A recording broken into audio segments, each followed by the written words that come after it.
Bonjour, Frédéric, allons-y. L'actualité très très sociale ce matin, pas seulement parce que l'équipe est en grève, il n'y a pas l'équipe aujourd'hui dans les kiosques, il faut le savoir.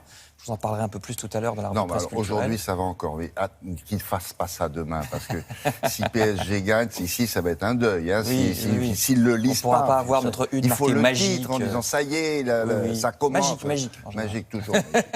Alors, donc il y a déjà ça dans l'actualité sociale, mais c'est aussi le régime social de la France qui est décortiqué par les journaux. Qu'est-ce qui marche ou pas dans notre pays? Est-ce que les règles sociales sont trop protectrices et trop complexes, ou est-ce qu'au contraire on est en train de casser ce qui fonctionne?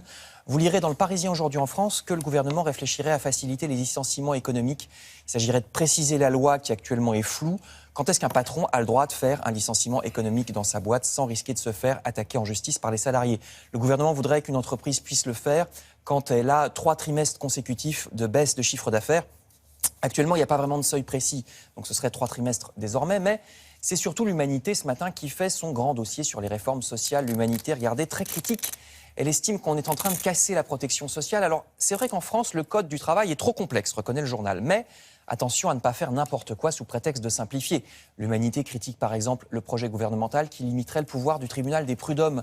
Le gouvernement veut limiter le montant des indemnités que les prud'hommes peuvent accorder à un salarié qui s'est fait virer de manière abusive.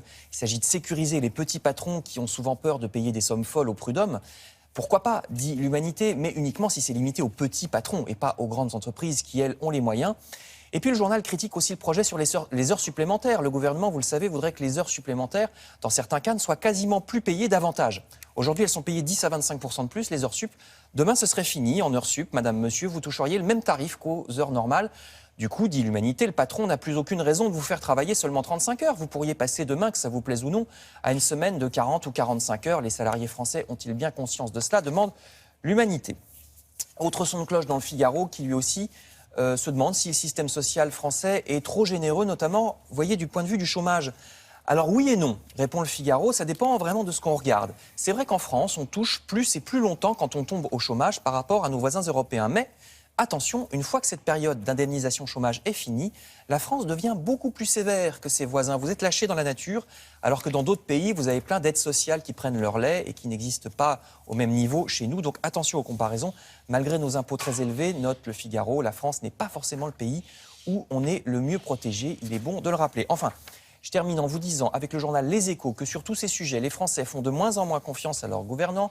Le nouveau gouvernement ne convainc pas, écrit le journal Les Échos. Selon un sondage, les Français retiennent surtout la nomination des ministres écolos subitement ralliés, alors que certains fustigeaient ce même gouvernement il y a peu. Un signal désastreux, estiment Les Échos. Quant à l'efficacité attendue, pas moins de 79% des Français estiment que la politique économique du gouvernement n'est pas claire. 87% pensent qu'il ne fera pas baisser le chômage d'ici 2017. Sur ces échecs et sur la détresse aussi de certains de nos concitoyens, je vous signale enfin que le journal La Croix fait son grand dossier sur les agriculteurs ce matin, la détresse de ces métiers à la fois très durs et souvent si mal payés. C'est le principal dossier du journal La Croix. Merci Frédéric, à tout à l'heure.